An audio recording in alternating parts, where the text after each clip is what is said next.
Good morning, campers and fellow geezers. Well, we're hitting the road. This episode is going to take us from Washington through Idaho, Montana, and into Wyoming. And I'm going to be able to show you the 3 campgrounds that we stayed at along the way. So more of a campground review, and I'll talk a little bit more about our membership and why we're only paying $4 to $10, well actually $4 to $15 per night for some of these places. So stay tuned and welcome to Geezer Viz. Geezer Viz!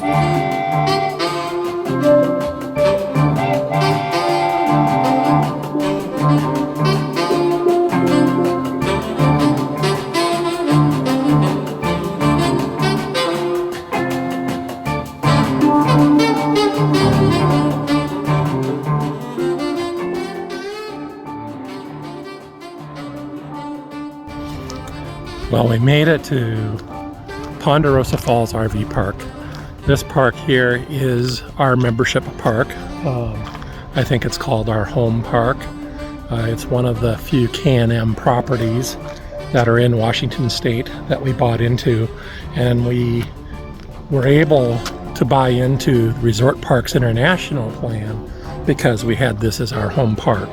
So that's what the Resort Parks International is, more nationwide with resorts, where this is K&M is only here in Washington State. So to stay here, the only thing I had to pay for was the 50 amp power, which comes out to $4 a night. So 5 nights here cost me a whole whopping $20 plus tax. So it's a nice park. It's got lots of amenities. The swimming pool, the hot tub, basketball court, little putt-putt golf area. Yeah, so it's a nice area. It's really close to Spokane, Washington. There's a couple disc golf courses nearby, so I went and played those. Yeah, I could see myself coming back here and spending more time here and exploring the area. Higher! Higher! Okay.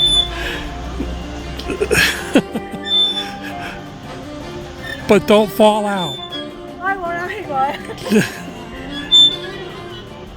I'm afraid I'll move over go any higher.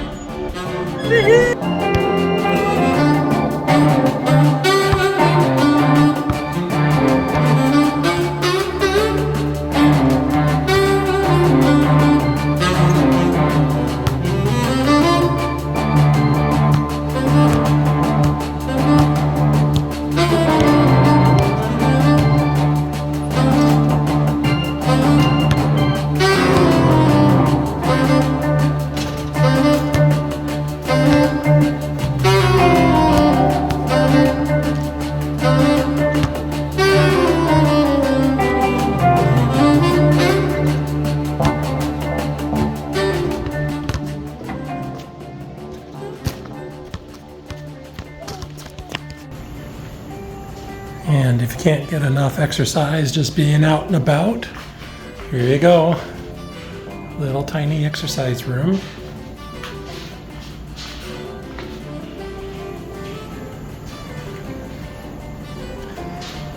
Come around the corner this way. There's the swimming pool.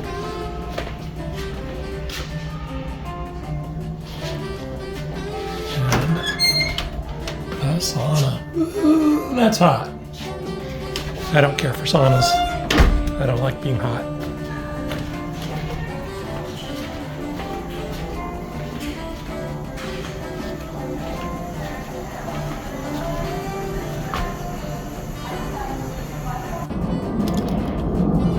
Lightly wooded campground. Here's the play area. Some of the RV sites in the distance.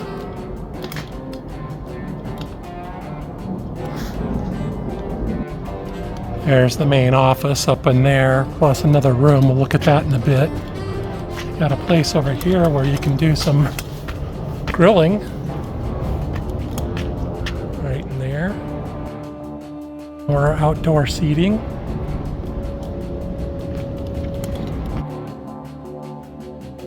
Outdoor seating by the swimming pool.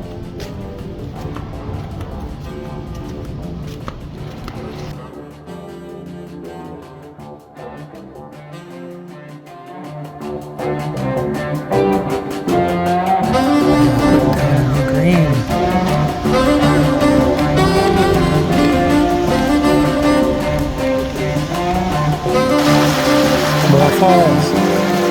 Now, I don't know if that's chemicals in the water that's turning it blue or just coloring.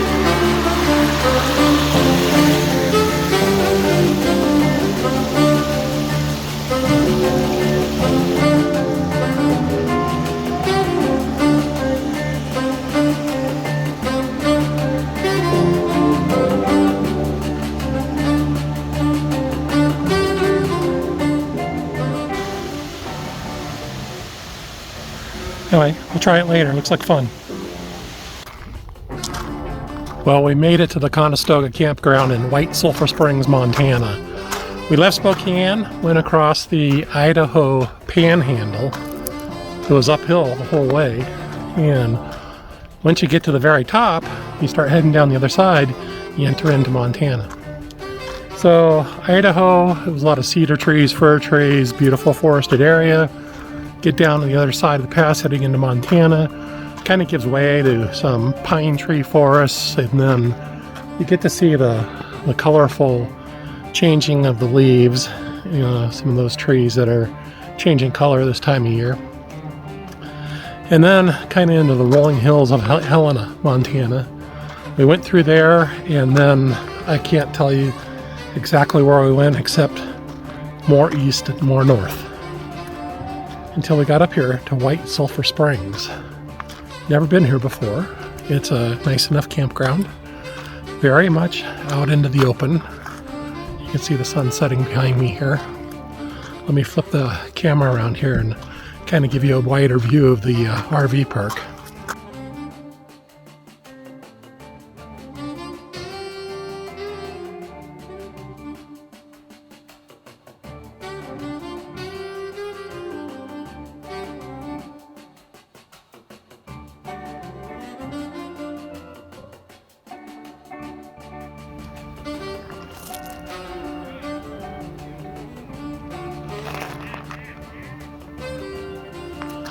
So we're here for next 5 nights. I'm not sure exactly what we're going to do here. There is a town called White Sulphur Springs. It's very small. So we'll probably go check that out. And then there's really not anything that's really close by. So we'll probably just hang out here, do our little art projects. Barb's got some sewing that she wants to get done. I'm still working on some diamond art. Of course, I'm going to work on some videos too. And hang out here for the next 5 days before we start heading south. And our next stop from here will be in Wyoming, a little town called Boulder, Wyoming. Another place I've never been. So it's going to be a lot of more rural roads getting there, staying off of 15 and 990 and kind of taking some back roads. So should be a lot of fun. Anyway, here we are.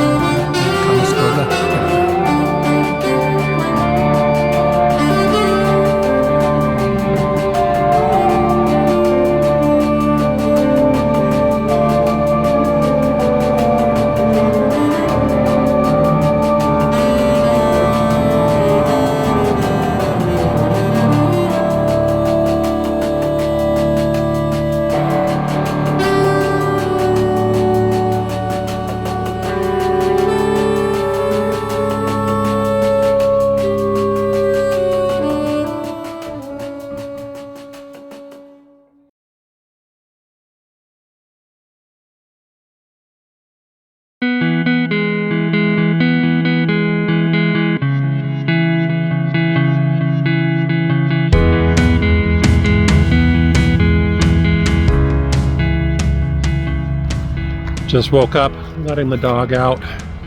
So much for finding nice warm weather. 29 degrees out this morning.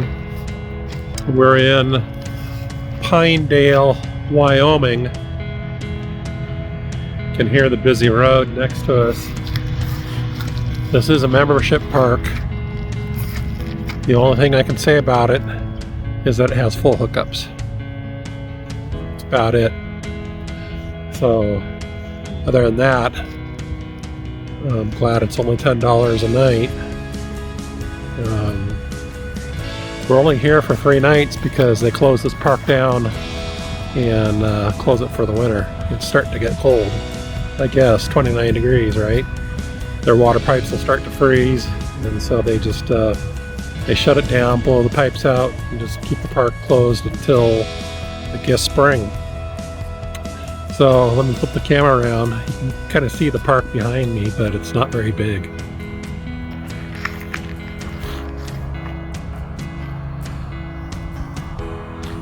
There you go. There's the entire campground. Pretty sunrise.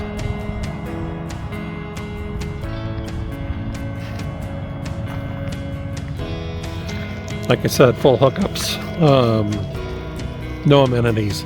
It's called the Wind River Campground near Pinedale, Wyoming, which is about an hour south of Jackson, Wyoming, which was very beautiful up there. Wish I would have gotten some images or some video of us coming through Jackson. Very steep, very pretty. It was a 10% downgrade, which is, I think, the steepest downgrade I've gone. But I was so busy handling the coach and using my Jake brake to get down safely, probably only going about 25-30 miles an hour down this windy, steep road. Is all I could do just to handle the coach. But it was gorgeous up there. I'd like to go back up there maybe when it's not so cold. Oof.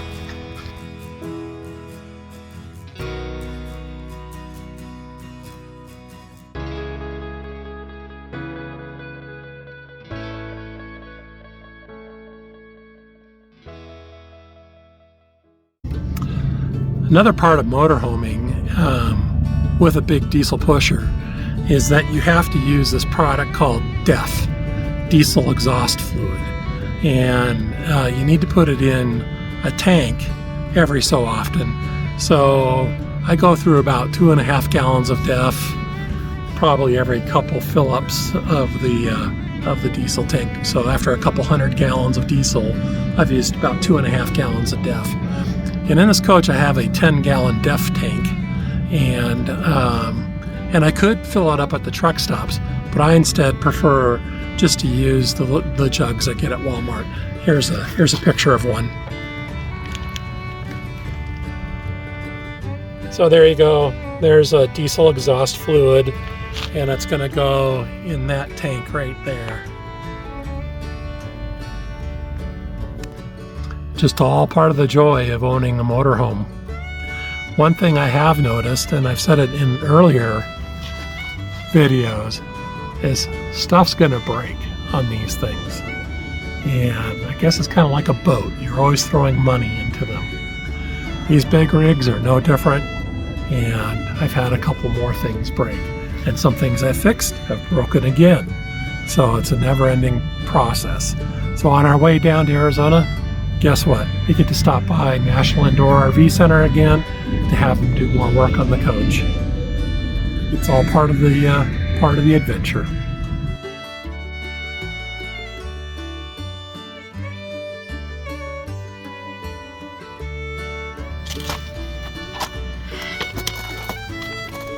New one. Doesn't fit. New one of these.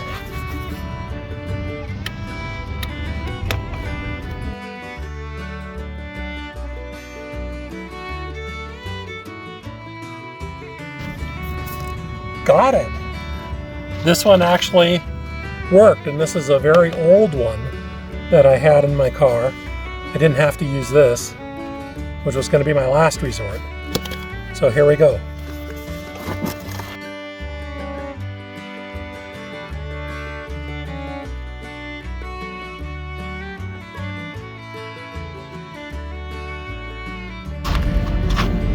If you don't like to do maintenance, like a lot of maintenance, don't buy a motorhome.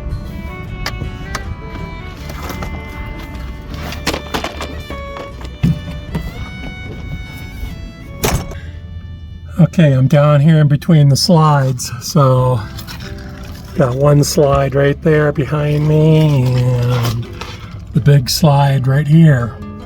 So down here, sitting on this little stool between the slides, this system, this rig has something called Aqua Hot.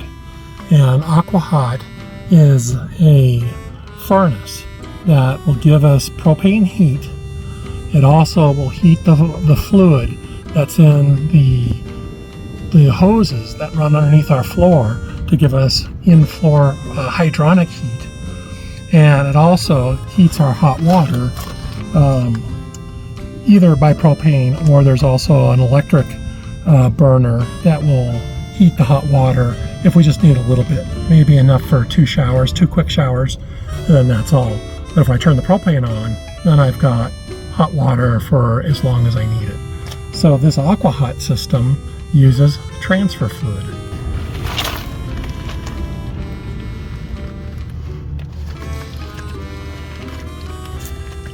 So here's the transfer fluid that I need to put in, and it needs to go in that tank right there. And right here is the hot water, or the hot Aqua Hot level. So I need to put that much transfer fluid in. It does evaporate out, so you do have to put it in occasionally. However, I put it in up here, and there's no, I put it in up here, and there's no room for me to lift this big jug up there to put it in. So I have these little squeeze bottles that I use to put the transfer fluid in. So sometimes you have to be a little bit creative in how you do your maintenance on the rig. Because this area is nice and warm in here, look who else likes the spot in here. Yeah, it's full of rat droppings. I've also got poison in here, which hasn't been touched.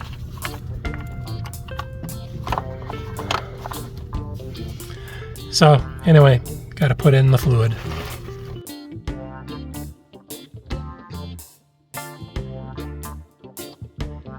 All right, I guess it's what, about 16 ounces? It took almost the whole thing.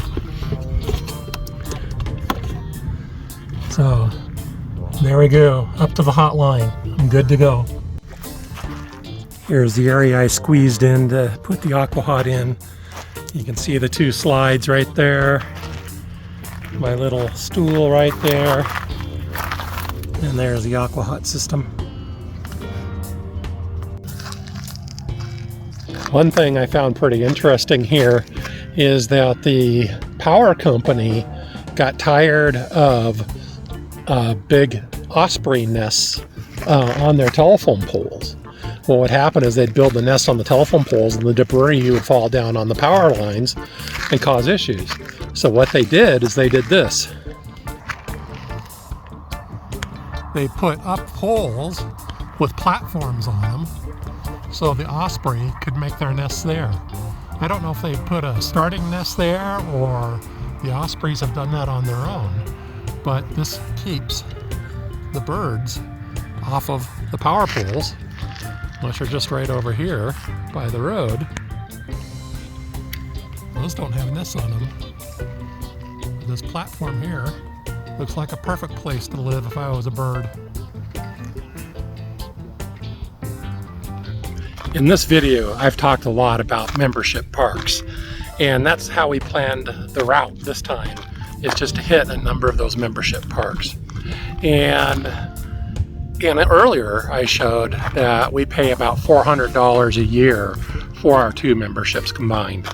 And so if you figure that I'm paying anywhere between, on this trip, $4 and $15 a night for a park that would normally charge between $40 and $60 a night, you can see there's a big savings there, and it does not take me that long to recover that $400. Of course, to be able to join the K&M park originally, I had to pay out thousands of dollars for a membership fee, but that was, more than a decade ago. That money's long gone, and those memberships are quite a bit more expensive now. So I think these continue to save us money, and so we'll continue to do this as long as we travel. If we ever find where we're just going to snowbird, just drive straight someplace, park the rig, wait for winter to get over, just drive straight home. Maybe then I'll give up the memberships, but for now they're working pretty good. The only downside is there's not a membership park in every single town that you want to visit. There's a number of them, and like I said, I planned my route based on where these parks were.